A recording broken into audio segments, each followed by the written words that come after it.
दोस्तों नमस्कार। आपके अपने चैनल घटना चक्र नॉलेज पर आप सभी लोगों का बहुत बहुत स्वागत है इस आधुनिक भारतीय इतिहास की क्लास में, जिसमें हम गवर्नर जनरल तथा वायसराय से संबंधित पार्ट 2 देखेंगे। तो यहाँ पर इसके पिछले वर्षों में पूछे हुए प्रीवियस ईयर क्वेश्चनों पर चर्चा करेंगे, जो डेली बेस पर 50 महत्वपूर्ण प्रश्न होते हैं। तो यह क्लास ऑल एग्ज़ाम इम्पॉर्टेंट है, यानी कि आने वाली सभी परीक्षाओं के लिए महत्वपूर्ण साबित होगी।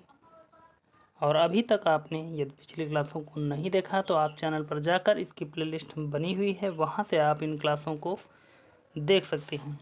तो चलते हैं, शुरुआत करते हैं सीधे प्रश्नों से। जहां से हमने कल छोड़ा था वहीं से हम स्टार्ट करेंगे।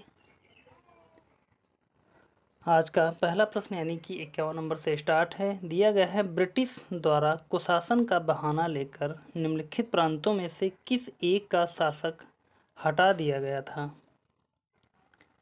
ये वाला राइट आंसर हो जाएगा। अवध पर कुशासन का बहाना लगाकर प्रांतों में से इसे शासक से हटा दिया गया था। तो देखते हैं अगले क्वेश्चन की तरफ। अगला क्वेश्चन है, भारत में ब्रिटिश शासक के दौरान राजसी राज्यों के विलय क्रम पर विचार कीजिए। 3 राज्य दिए गए हैं, झांसी, नंबर 2 संभलपुर, नंबर 3 सतारा। तो जैसा कि हमने पिछली क्लास में बताया था, तो यहाँ पर सबसे पहले कौन सा आएगा, तो यहाँ पर होगा सतारा, फिर संभलपुर आ जाएगा और उसके बाद में झांसी आएगा, यानी कि 3 2 1। तो यह क्रम रहेगा। आगे बढ़ते हैं, अगला क्वेश्चन देखते हैं। अगला क्वेश्चन है, लॉर्ड डलहौजी की विजय या विलय नीति का प्रथम शिकार निम्नलिखित में से कौन हुआ था। ए झांसी, बी सतारा, सी करौली, डी संबलपुर। तो इसका सबसे पहले जो विलय हुआ था तो वह हो जाएगा सतारा। शायद आपने कभी ट्रिक पढ़ी हो, या हम आपको बताते हैं एक नए पेज पर इसकी एक ट्रिक। जैसा कि दिया है, इनको याद करने की ट्रिक समय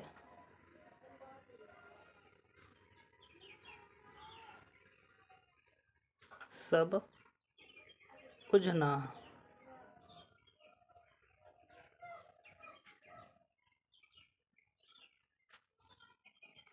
यहाँ से देखें अगर हम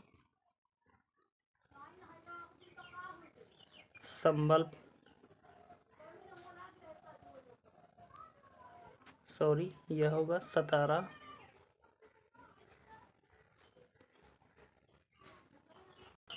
तो यहाँ पर सतारा, बैरकपुर,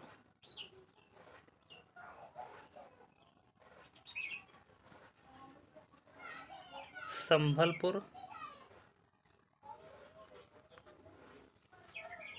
बघाट। तो इस प्रकार आप इसको लगा सकते हैं। आगे बढ़ते हैं अगले क्वेश्चन की तरफ। अगला क्वेश्चन है हमारा, जेम्स एंड्रयूज रैमजे भारत के किस गवर्नर जनरल का वास्तविक नाम था। 4 ऑप्शन दिए गए हैं। A Lord Dalhousie, B Lord Canning, C Lord North, D Lord Curzon. चारों ऑप्शनों में से इसका राइट आंसर देखें तो हो जाएगा हमारा ए लॉर्ड डलहौजी। आगे बढ़ते हैं, अगला क्वेश्चन देखते हैं, या इसकी व्याख्या देखेंगे थोड़ी सी हम। दिया गया है, 1848 ईस्वी में लॉर्ड डलहौजी, जिसे अर्ल ऑफ डलहौजी भी कहा जाता है, गवर्नर जनरल बनकर भारत आया। उसका वास्तविक नाम जेम्स एंड्रूज ब्राउन रैमजे था। अगला क्वेश्चन देखते हैं। अगला क्वेश्चन है हमारा, अंग्रेजों द्वारा सिंध विजय संपन्न हुआ।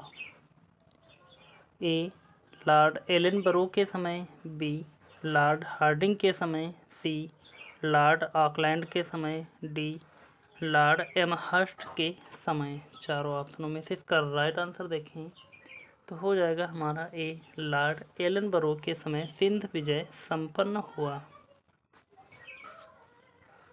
अगला क्वेश्चन है, सिंध पर ब्रिटिश ने कब्जा किया, किस समय किया? ए 1843, बी 1845 में, सी 1849 में, डी 1854 में। चारों ऑप्शनों में से इसका राइट आंसर देखें यहाँ पर तो हो जाएगा ए 1843 में सिंध पर ब्रिटिश ने कब्जा किया। अगला क्वेश्चन दिया गया है, सिक्किम का भारत में विलय किसने किया? ए लॉर्ड हेस्टिंग ने, बी लॉर्ड विलियम बेंटिक ने, सी लॉर्ड डलहौजी ने, डी लॉर्ड ऑकलैंड ने। चारों ऑप्शनों में से इसका राइट आंसर हो जाएगा सी, लॉर्ड डलहौजी ने। व्याख्या देखेंगे इसकी हम। सिक्किम जो नेपाल और भूटान राज्यों के मध्य स्थित एक छोटा सा राज्य था, उसके राजा पर यह दोष लगाया गया कि उसने 2 अंग्रेज डॉक्टरों के साथ दुर्व्यवहार किया है। लॉर्ड डलहौजी के शासनकाल में उस राज्य के कुछ दूरवर्ती प्रदेश, जिसमें दार्जिलिंग भी सम्मिलित था, को भारत में मिला लिया गया। आगे बढ़ते हैं।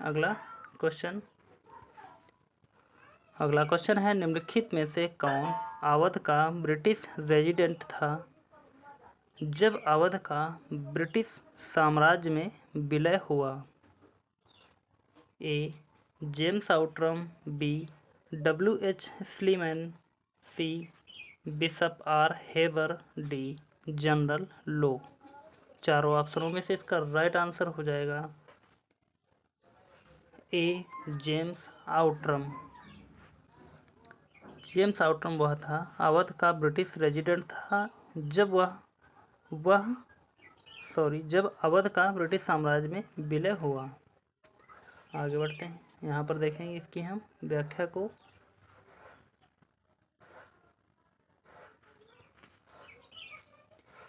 (1854) ईस्वी में स्लीमैन के स्थान पर जेम्स आउट्रम को अवध का ब्रिटिश रेजिडेंट बनाया गया था। उसने कहा कि अवध का प्रशासन बहुत दूषित है तथा जनता की अवस्था बहुत शोचनीय है। आउट्रम की रिपोर्ट को ही फरवरी 1856 में अवध के अधिग्रहण का आधार बनाया गया था। 1857 के विद्रोह के समय लखनऊ में ब्रिटिश रेजिडेंट हेनरी लॉरेंस था, जो विद्रोहियों के हाथों मारा गया था। अगला क्वेश्चन देखते हैं, भारत में प्रथम रेलवे लाइन किस ब्रिटिश गवर्नर के समय बिछाई गई थी? A Lord Dalhousie, B Lord Curzon, C Lord Wellesley, D Lord Lytton. चारों ऑप्शनों में से इसका राइट आंसर हो जाएगा ए लॉर्ड डलहौजी। अगला क्वेश्चन, भारत में प्रथम रेल लाइन का निर्माण किन नगरों के बीच हुआ? ए हावड़ा और श्रीरामपुर, बी बम्बई और ठाणे, सी मद्रास और गुंटूर, डी दिल्ली और आगरा। चारों ऑप्शनों में से इसका राइट आंसर हो जाएगा बी, भारत में प्रथम रेल लाइन का निर्माण बम्बई और ठाणे के बीच में हुआ 1856 ईस्वी में। अगला क्वेश्चन, भारत में पहली रेलवे लाइन कब शुरू हुई?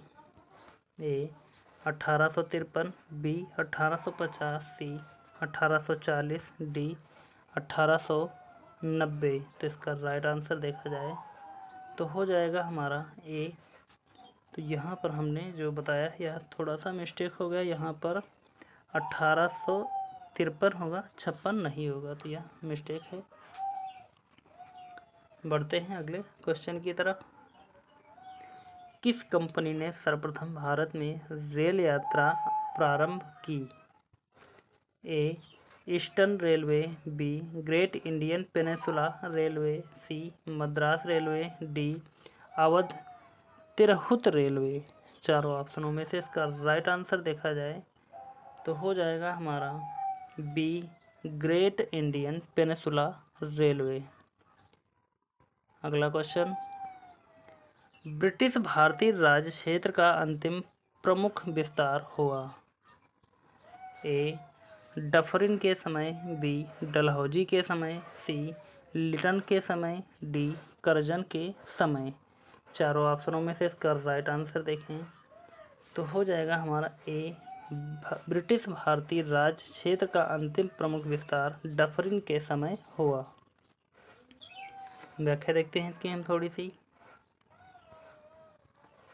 1885 ईस्वी में तृतीय आंग्ल बर्मा युद्ध हुआ और 1 फरवरी 1856 को संपूर्ण बर्मा को ब्रिटिश भारत में मिला दिया गया, जो ब्रिटिश भारतीय राज्य क्षेत्र का अंतिम प्रमुख विस्तार था। इस समय वायसराय लॉर्ड डफरिन था।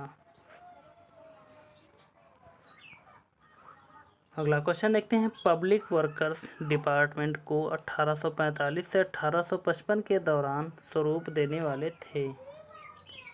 A Lord Dalhousie, B Lord Cornwallis, C George Auckland, D Warren Hastings. चारों ऑप्शनों में से इसका राइट आंसर देखें तो हो जाएगा ए लॉर्ड डलहौजी। अगला क्वेश्चन, विधवा पुनर्विवाह अधिनियम किसके शासनकाल में क्रियान्वित किया गया। A Lord Dalhousie, B Lord Canning, C Sir Henry Hardinge, D Lord Lawrence. चारों ऑप्शनों में से इसका राइट आंसर हो जाएगा बी लॉर्ड कैनिंग। व्याख्या देखते हैं यहाँ पर इसकी हम। ईश्वरचंद विद्यासागर के अथक प्रयासों के फलस्वरूप लॉर्ड कैनिंग 28 फरवरी 1856, 21 मार्च 1862 के समय 26 जुलाई 1856 को विधवा पुनर्विवाह अधिनियम 1856 अधिनियमित हुआ। इस अधिनियम को लॉर्ड डलहौजी के समय प्रारूपित और प्रस्तुत किया गया था। इस अधिनियम के नियम 15 के तहत विधवा विवाह को वैध मान लिया गया और उस विवाह से उत्पन्न हुए बालक वैध घोषित किए गए।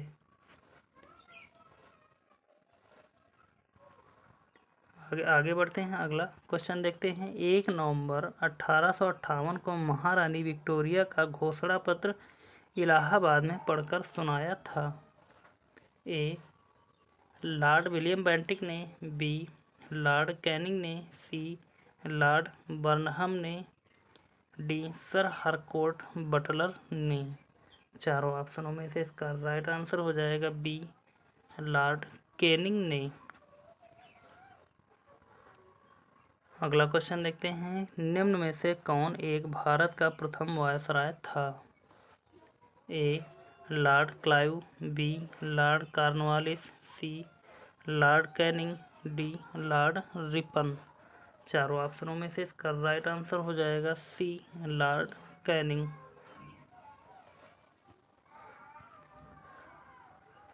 अगला क्वेश्चन देखते हैं, 1 नवंबर 1858 को महारानी विक्टोरिया का घोषणा पत्र पढ़कर सुनाया था लॉर्ड कैनिंग ने। ए इलाहाबाद में, बी कलकत्ता में, सी मद्रास में, सी है बम्बई में, डी है मद्रास में।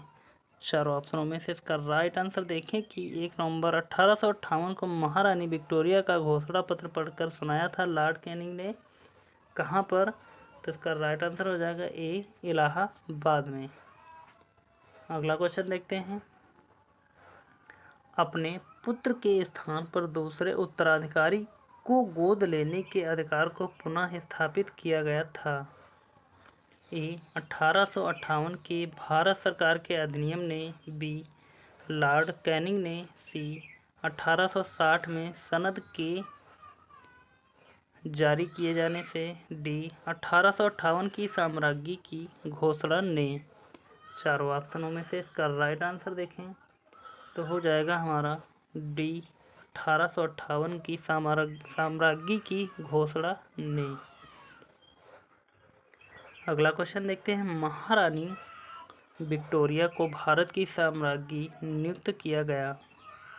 ए 1858 में, बी 1876 में, सी 1877 में, डी 1885 में। चारों ऑप्शनों में से इसका राइट आंसर बताना है।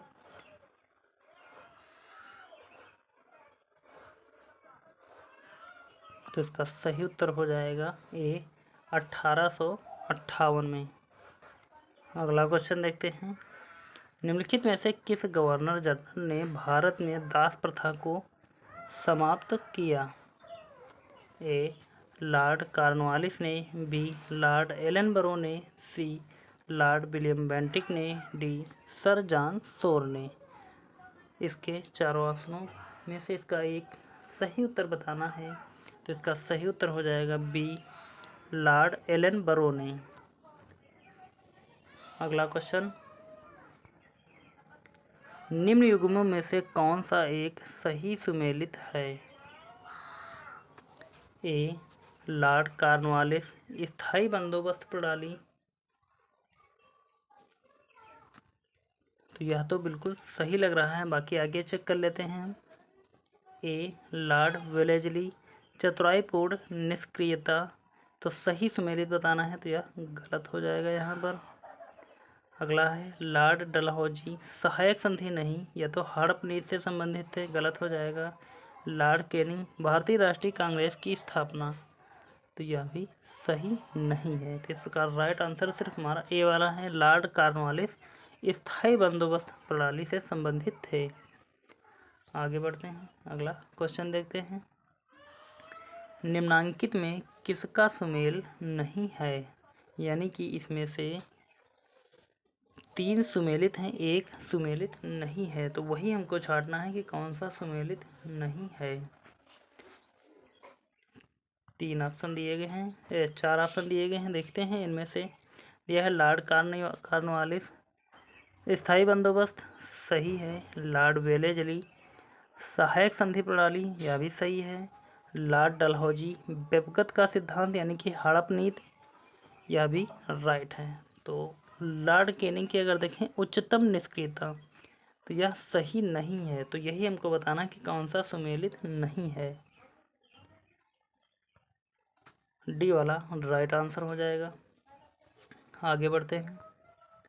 स्थायी बंदोबस्त किसकी शासनकाल में प्रारंभ किया गया था? A Warren Hastings, B Lord Cornwallis, C Sir John Shore, D Lord Wellesley. तो जैसा कि हमने अभी पिछले क्वेश्चन में बताया कि स्थायी बंदोबस्त प्रणाली लॉर्ड कॉर्नवालिस के शासनकाल में प्रारंभ किया गया था। आगे बढ़ते हैं, अगला क्वेश्चन। अगला प्रश्न है हमारा, निम्नांकित में से सही सुमेलित नहीं है। यहाँ पर भी 4 ऑप्शन दिए गए हैं, चारों में से इसका जो सुमेलित नहीं है वह बताना है। तो ए बी सी में से ए देखते हैं, लॉर्ड कॉर्नवालिस स्थायी बंदोबस्त प्रणाली, सही है। लॉर्ड वेलेजली सहायक संधि प्रणाली, यह भी सही है। लॉर्ड हेस्टिंग द्वितीय आंग्ल मराठा युद्ध, तो यह गलत है, यानी कि सही यही हो जाएगा जो हमको सुमेलित नहीं है बताना है। आगे देखते हैं, लॉर्ड विलियम बेंटिक 1829 का 17वां रेगुलेशन, तो यह भी राइट है। इस प्रकार सी वाला उत्तर निकल कर आ जाएगा। आगे बढ़ते हैं, अगला क्वेश्चन देखते हैं। पेशवाई को कब समाप्त किया गया था?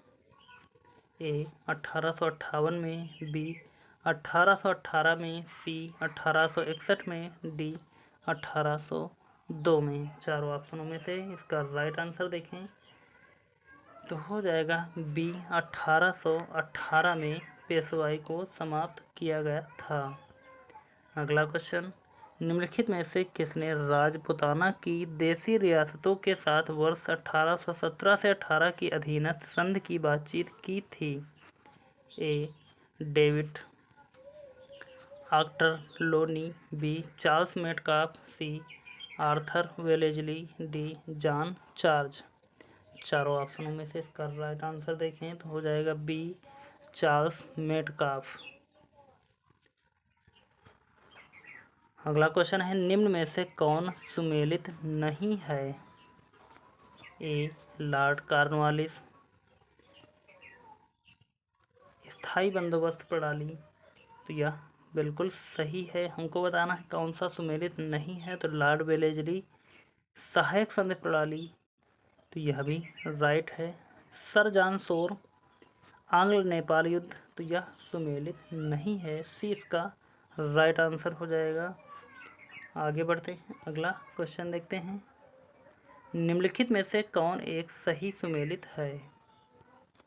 ए लॉर्ड एलनबरो अवध का विलीनीकरण, बी लॉर्ड डलहौजी सिंध का विलीनीकरण,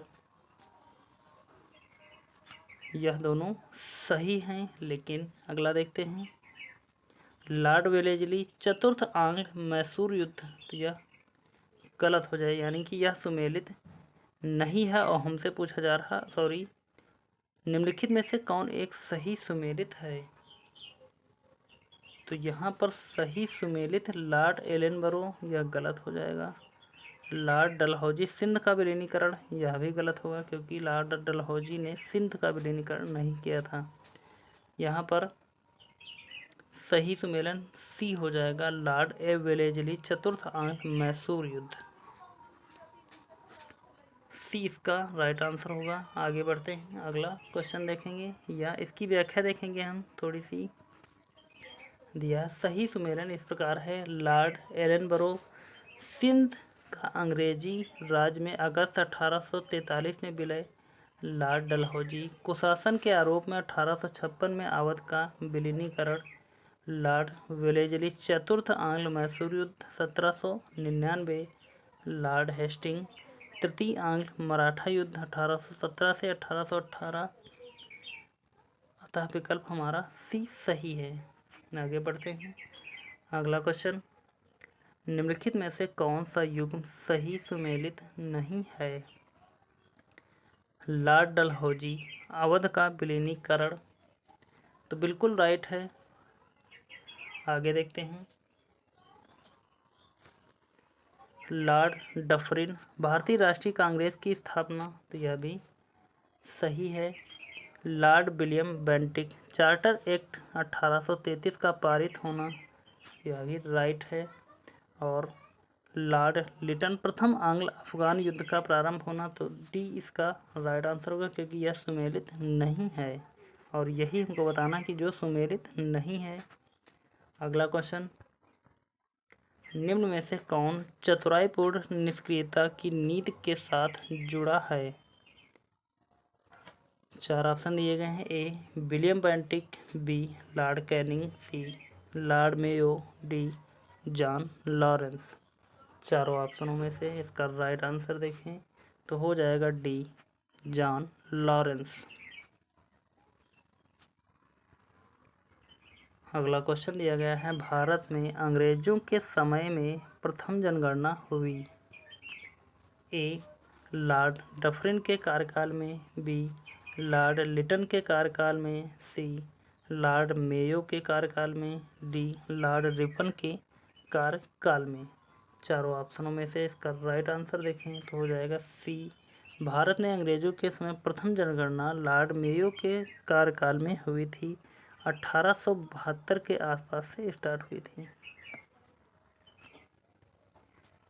अगला क्वेश्चन दिया गया है, वह कौन व्यक्ति था जिसने भारत में पहली बार जनसंख्या की जनगणना करवाई? ए रिपन, बी लिटन, सी डफरिन, डी लॉर्ड मेयो। चारों ऑप्शनों में से इसका राइट आंसर हो जाएगा डी लॉर्ड मेयो। अगला क्वेश्चन, किस वायसराय की हत्या अंडमान निकोबार द्वीप समूह में जब वे भ्रमण पर थे एक दंडित अधिकारी द्वारा की गई थी? A Lord Curzon, B Lord Ripon, C Lord Mayo, D Lord Minto. चारों ऑप्शनों में से इसका राइट आंसर हो जाएगा सी लॉर्ड मेयो की हत्या अंडमान निकोबार द्वीप समूह में की गई थी एक दंडित अपराधी द्वारा जब वह भ्रमण पर थे।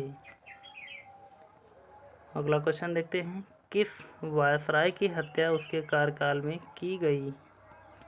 A Lord Curzon, B Lord Mayo, C Lord Ripon, D Lord Wellesley. तो इसका राइट आंसर देखा जाए तो बी हो जाएगा लॉर्ड मेयो। अगला क्वेश्चन, अफगानिस्तान के प्रति एक जोश भरी अग्र यानी कि फॉरवर्ड नीति का अनुसरण करने वाला गवर्नर जनरल था? ए मिंटो, बी डफरिन, सी एल्गिन, डी लिटन। चारों ऑप्शनों में से इसका राइट आंसर देखें तो हो जाएगा हमारा बी डफरिन। अगला क्वेश्चन देखते हैं, अफगानिस्तान के प्रति आक्रामक नीति किस वायसराय ने अपनाई?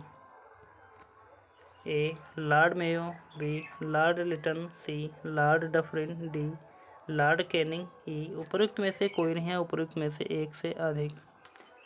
चारों ऑप्शनों में से इसका राइट आंसर देखा जाए तो हो जाएगा हमारा बी लॉर्ड लिटन। अगला क्वेश्चन, कौन भारत का वायसराय सबसे दीर्घकालिक या दीर्घकाल तक रहा? A Lord Curzon, B Lord Dufferin, C Lord Hardinge, D Lord Mayo. चारों ऑप्शनों में से राइट आंसर देखा जाए तो हो जाएगा ए लॉर्ड कर्जन। व्याख्या देखते हैं इनकी हम थोड़ी सी।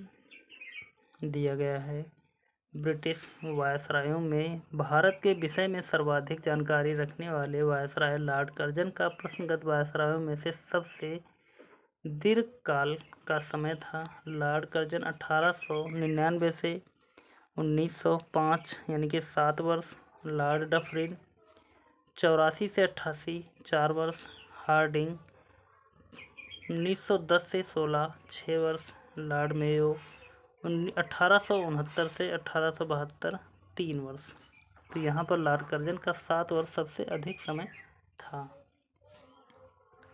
अगला क्वेश्चन देखते हैं, भारत में स्थानीय स्वायत्तता शासी संस्थाएं 1882 ईस्वी में सशक्त की गई थीं। ए जॉर्ज बार्लो द्वारा, बी लॉर्ड रिपन द्वारा, सी लॉर्ड कर्जन द्वारा, डी लॉर्ड लिटन द्वारा। चारों ऑप्शनों में से इसका राइट आंसर देखा जाए तो हो जाएगा हमारा बी लॉर्ड रिपन द्वारा। अगला क्वेश्चन, भारत में स्थायी स्वायत्त शासन को किसने प्रोत्साहित किया था? A Lord Mayo, B Lord Lytton, C Lord Canning, D Lord Ripon. चारों ऑप्शनों में से इसका राइट आंसर देखें तो डी होगा लॉर्ड रिपन। अगला क्वेश्चन, किसकी पदावधि में महिलाओं तथा बच्चों की कार्यावधि के घंटों को सीमित करने तथा स्थानीय शासन को आवश्यक नियम बनाने के लिए प्राधिकृत करने के लिए प्रथम फैक्ट्री अधिनियम का अधिग्रहण किया गया? A Lord Lytton, B Lord Bentinck, C Lord Ripon, D Canning. चारों ऑप्शनों में से इसका राइट आंसर देखें तो हो जाएगा सी लॉर्ड रिपन। व्याख्या देखेंगे यहाँ पर इसकी हम।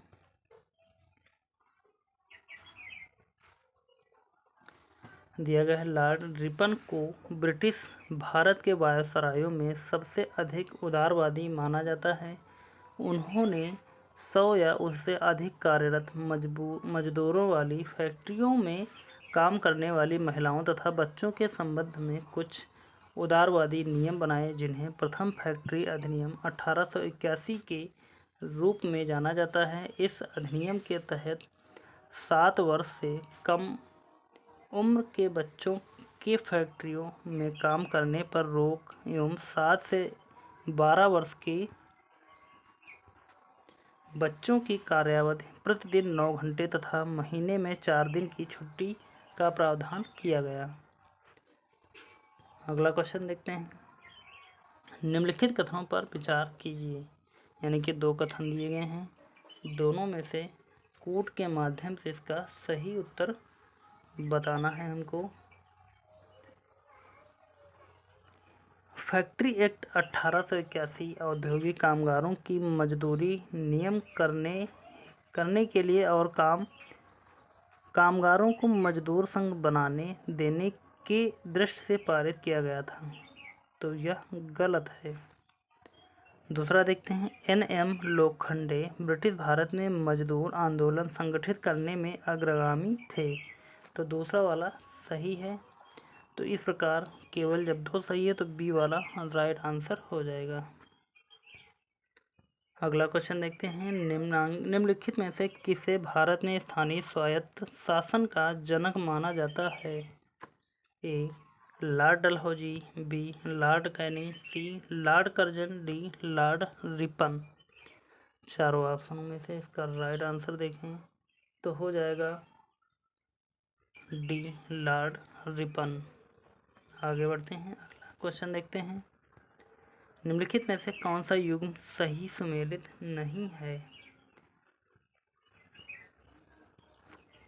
नंबर ए स्थानीय स्वशासन लॉर्ड रिपन, तो यह गलत है, पहला ही गलत हो जाएगा। आगे चेक कर लेते हैं, सहायक संधि लॉर्ड वेलेजली, राज्य परिणत डलहौजी, स्थायी बंदोबस्त लॉर्ड कॉर्नवालिस। तो इस प्रकार यह सही है, लेकिन सुमेलित जो नहीं है तो वह हो जाएगा ए वाला ही ऑप्शन। इस प्रकार ए वाला राइट आंसर है। आगे बढ़ते हैं, अगला क्वेश्चन देखते हैं, सूची 1 को सूची सेकंड से मिलाइए, सही उत्तर का चयन कोड के माध्यम से बताना है हमको। तो यहाँ पर देखते हैं, हम मिलाते हैं। सबसे पहले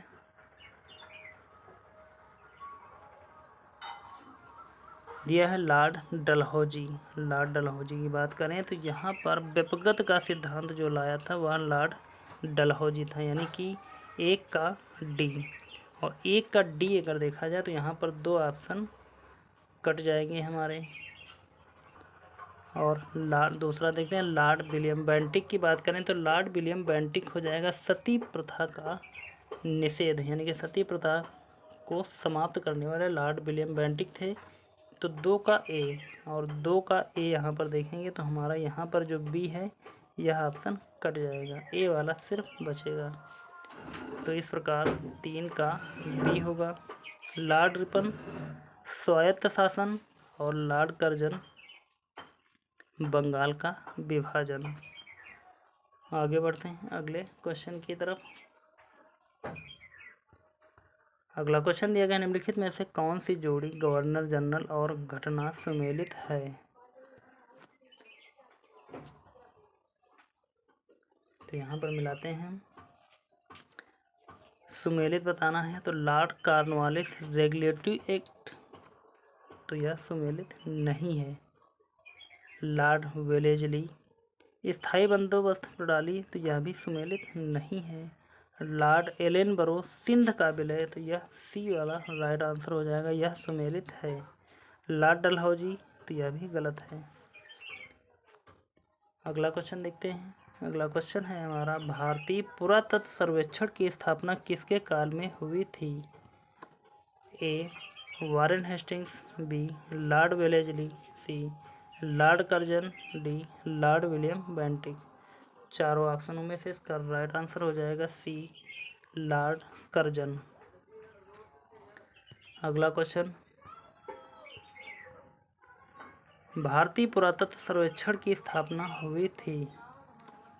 ए लॉर्ड कर्जन के काल में, बी लॉर्ड वेलेजली के काल में, सी लॉर्ड विलियम बेंटिक के काल में, डी वारेन हेस्टिंग के काल में।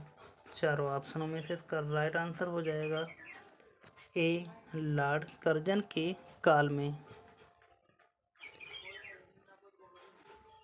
आगे यहाँ पर हम देखेंगे कि हमने 50 महत्वपूर्ण प्रश्नों पर चर्चा कर ली है और जहाँ पर आवश्यकता पड़ी तो वहाँ पर हमने इसकी व्याख्या को भी देखा है।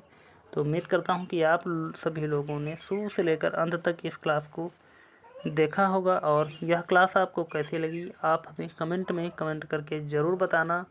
और अभी तक चैनल को सब्सक्राइब नहीं किया है तो प्लीज़ चैनल को सब्सक्राइब कर लें, वीडियो को लाइक कर दें और ज़्यादा से ज़्यादा लोगों तक शेयर कर दें ताकि यह क्लास ज़्यादा से ज़्यादा लोगों तक पहुंच सके। तो मिलते हैं फिर अगली क्लास में, तब तक के लिए धन्यवाद। जय हिंद, आपका समय शुभ हो।